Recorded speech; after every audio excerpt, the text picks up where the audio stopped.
4e épisode des légendes de l'Ouest.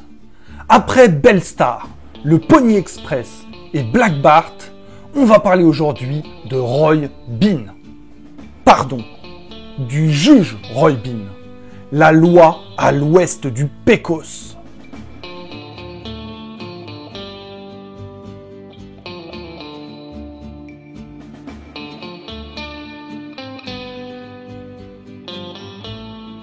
Roy Bean est né en 1825 ou en 1823. On n'était pas vraiment à cheval sur les dates de naissance. Il a grandi dans le Kentucky, dans le comté de Mason.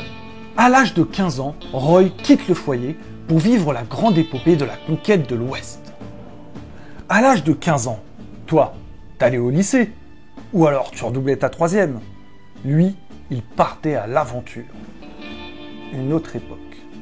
Il est accompagné de son frère Sam et traverse le Nouveau-Mexique dans des wagons.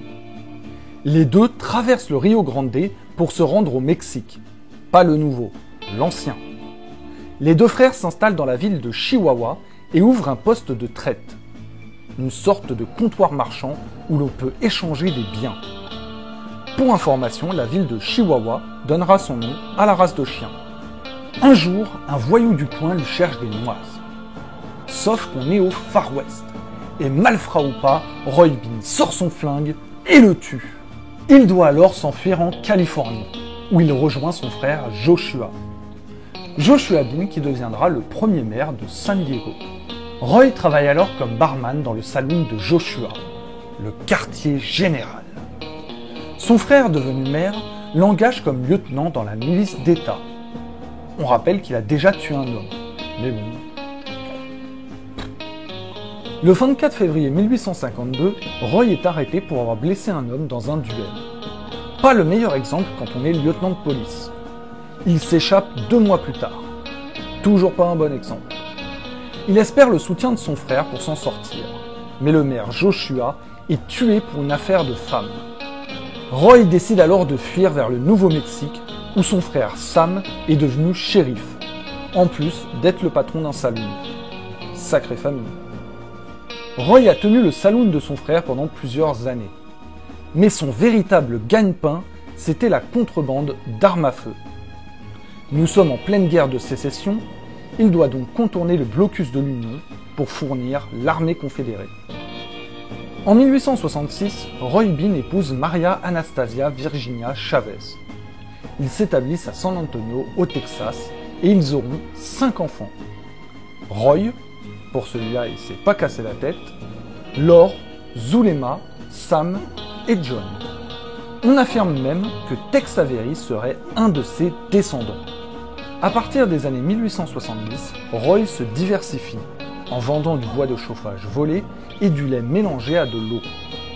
En 1882, une compagnie du rail du Texas recrute des hommes pour construire un lien ferroviaire entre San Antonio et El Paso. Roy quitte sa famille et son commerce pour aller vendre du whisky à ses hommes.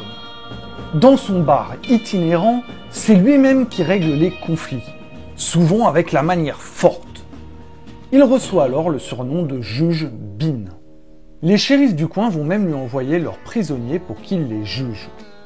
Il sera ensuite nommé juge de paix par l'administration texane. On était un peu moins regardant sur le CV à cette époque.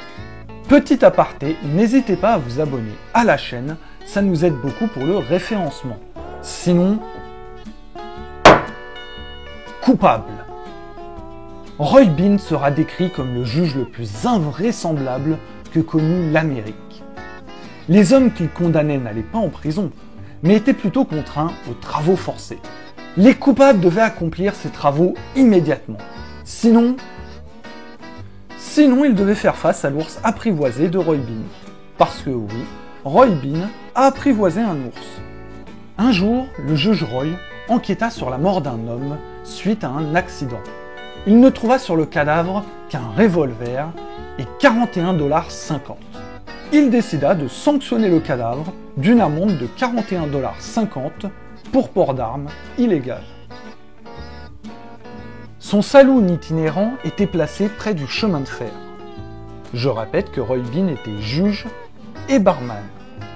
Les voyageurs profitaient de la pause de 10 minutes entre deux arrêts pour boire une bière au saloon. Souvent, les consommateurs payaient avec de gros billets. Ils attendaient leur monnaie, en toute logique, mais le juge barman, Roy, trouvait toujours un moyen de leur donner une amende. Exemple. Un jour, un voyageur paye sa consommation de 30 cents avec un billet de 20 $. Exemple. Un jour, un voyageur paye sa consommation de 30 cents avec un billet de 20 $. Il attend donc sa monnaie de 19,70 $. Logique. Mais au bout de plusieurs minutes, rien du tout. Il traite alors Roy Bean de voleur. Celui-ci lui met une amende pour outrage. Une amende de 19,70 $. C'était un escroc, ça c'est sûr, mais également un sensible. Un jour, il jugeait un jeune homme accusé d'avoir tué un cheval lors d'une altercation. Il faut savoir que tuer un cheval était un acte impardonnable au Far West. Il accorda au coupable le droit d'écrire une dernière lettre à sa mère. Roy Bean sera touché à la lecture de celle-ci. Il décida donc de revenir sur sa décision et de gracier l'accusé. Il meurt en 1903 d'une crise cardiaque dans son salon. Escroc, contrebandier, barman, tueur, lieutenant de police, juge et finalement légende. Roy Bean est une légende du Far West et du folklore américain. En tant que juge du Far West youtubien, je vous condamne aux travaux forcés.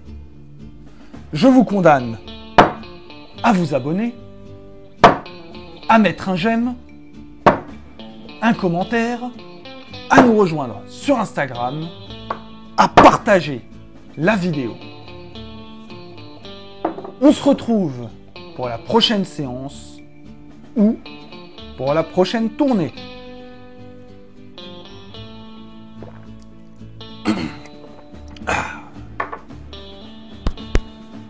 Une autre époque.